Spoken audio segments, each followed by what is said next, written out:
নন্দীগ্রামে খুনের রাজনীতির প্রতিবাদে বিজেপিতে ভাঙন। বড়সড় রাজনৈতিক ধাক্কার মুখে পড়লেন রাজ্য বিধানসভার বিরোধী দলনেতা শুভেন্দু অধিকারী। তার নিজের নির্বাচনী ক্ষেত্র নন্দীগ্রামে এবার বড় ভাঙন ধরল বিজেপিতে। দলীয় নেতৃত্বের ওপর একরাশ ক্ষোভ উগরে দল ছাড়ার কথা ঘোষণা করলেন নন্দীগ্রামের গোকুলনগর গ্রাম পঞ্চায়েত এলাকার বিজেপি নেতা অশোক করণ। নন্দীগ্রাম ১ নম্বর পঞ্চায়েত সমিতির শিক্ষা কর্মাধ্যক্ষ দেবাশিস দাস সহ প্রায় ৫০ জন সহ বিজেপি নেতা কর্মী ও তাদের পরিবারের লোকজন জানিয়ে রীতিমতো চাঞ্চল্য ছড়িয়েছে সারা পূর্ব মেদিনীপুর জেলা জুড়ে। আমরা আজকে সকালে উপস্থিত হয়েছি, উদ্দেশ্য আমাদের একটাই। আমরা যে চিন্তাভাবনা নিয়ে 2020 সালে শুভেন্দুবাবুর অনুগামী হিসেবে শুভেন্দুবাবুর হাত ধরে ভারতীয় জনতা পার্টিতে এসেছিলাম, আসার পরে জয়েন্ট মেলার থেকে শুরু করে বিগত দিন পর্যন্ত এই দলের মধ্যে যে আচার আচরণ, সেটা আমাদের কাছে খুব যন্ত্রণার এবং বেদনার ছিল। আমরা দলের ঊর্ধ্বতন রাজনৈতিক নেতৃত্ব, তদানীন্তন সময়ে নবারুণ নায়ক ছিলেন জেলা সভাপতি, তিনাকে একাধিকবার আমরা অনুযোগ জানিয়েছিলাম, তার কোনো সুফল হয়নি।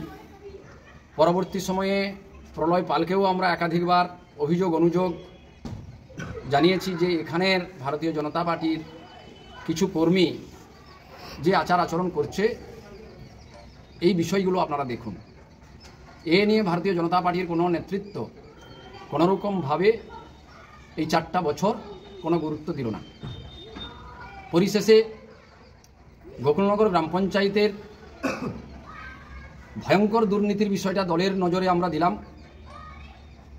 এখানের বিষয়টা দল তদন্ত করে দেখার পরেও আমাদের প্রতি আরও খারাপ আচরণের মাত্রা বাড়ল। তাতে দলের নেতাদেরকে আমরা বললাম, দলীয় নেতৃত্বরা কোনোরকম কোনো সিদ্ধান্ত নেননি, কোনোরকম বসার পরিবেশ করল না। আমরা বুঝতে পারলাম না ভারতীয় জনতা পার্টিতে যোগদান মেলাতে টেঙ্গুয়াতে গিয়ে যে দৃশ্যাবলী জনগণের সামনে তুলে ধরলো, এটা কোন কালচারের মধ্যে পড়ে ভারতীয় জনতা পার্টির আমার জানা ছিল না। আমি সেদিন ভেবেছিলাম, যিনাদের হাত ধরে আমরা এই ভারতীয় জনতা পার্টিতে এসেছিলাম, সেই সমস্ত নেতৃত্বদেরকে বলেছিলাম যে দলের আচার আচরণ যদি এই ধরনের থাকে, আগামী দিনে আমরা কি করে পথ চলব আপনারা বলুন। সামাজিকতার পরিবেশ যাদের মধ্যে নেই, সামাজিক চিন্তাভাবনা যাদের মধ্যে নেই, তাদেরকে নিয়ে রাজনীতি আমরা কিভাবে করব। আমাদেরকে আশ্বস্ত করেছিলেন, আমাদেরকে বলেছিলেন ঠিক সময়ে ঠিক হয়ে যাবে। আমরা 2024-এর আজকের ডিসেম্বরের 29 তারিখ এ পর্যন্ত আমরা অপেক্ষা করলাম, কোনোরকম তার পরিবর্তন নেই।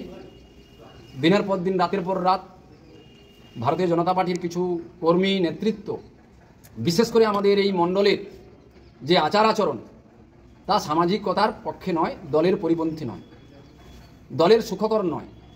দলীয় রাজনৈতিক নেতৃত্বদের একাধিকবার বলা সত্ত্বেও কোনোরকম তার সুবিচার না হওয়ার কারণে আজকের আমি সহ আমার সঙ্গে আমাদের অত্যন্ত পুরনো দিনের লোকজন, একসময় প্রদেশ কংগ্রেস থেকে আসা, তৃণমূল কংগ্রেস থেকে আসা গোবর্ধন দাস, বলরাম গিরি, শিবপ্রসাদ কামিলা, তুহিন জানা, দীপু মাইতি, আমাদের মাস্টারমশাই দেবাশিসবাবু তো আছেন, তৎসঙ্গে আমাদের প্রত্যেকটি গ্রামের কম বেশি কর্মীরা আছে, তাদের আর শম্ভু মাইতি আছেন।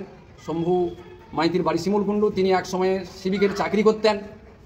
তিনি আমাদের কথার উপরে বিশ্বাস করে, ভরসা করে তিনি এই দলের সঙ্গে যুক্ত হতে গিয়ে তিনি তার চাকরিটা খুইয়েছেন। সিভিকের চাকরি নন্দীগ্রাম থানাতে এখনও তার রেকর্ডটা খুঁজলে পাওয়া যাবে। শম্ভু মাইতি একটা যুবক ছেলে, আজকের বেকারত্বের জীবনে তিনি পথ চলছে।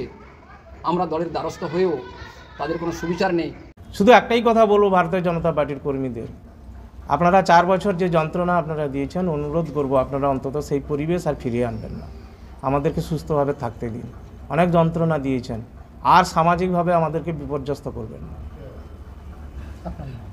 আমি দেবাশিস দাস, পেশাগতভাবে একজন শিক্ষক, প্লাস আমি নন্দীগ্রাম পঞ্চায়েত সমিতির কর্মাধ্যক্ষ।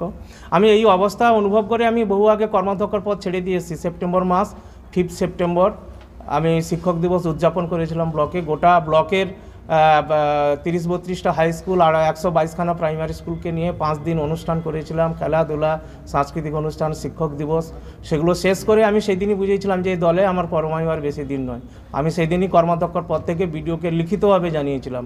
কেন বিডিও সাহেব সেটাকে অ্যাকসেপ্ট করেন জানেননি। আমি মিডিয়ার মাধ্যমে অনুরোধ করব বিডিও সাহেবকে, আপনি আমার কর্মাধ্যক্ষ পদটা রেজিগনেশন লেটারটা গৃহীত করে আমাকে এই দায়িত্ব থেকে অব্যাহতি দিন। আমি সাধারণ একজন মেম্বার হিসাবে, যেহেতু জনপ্রতিনিধি, মানুষের কাজ করার জন্য 5 বছর নির্বাচিত হয়েছে, আমি সেই কাজটুকুই করব, আর কোনো দায়িত্ব আমার পালন করা সম্ভব নয়।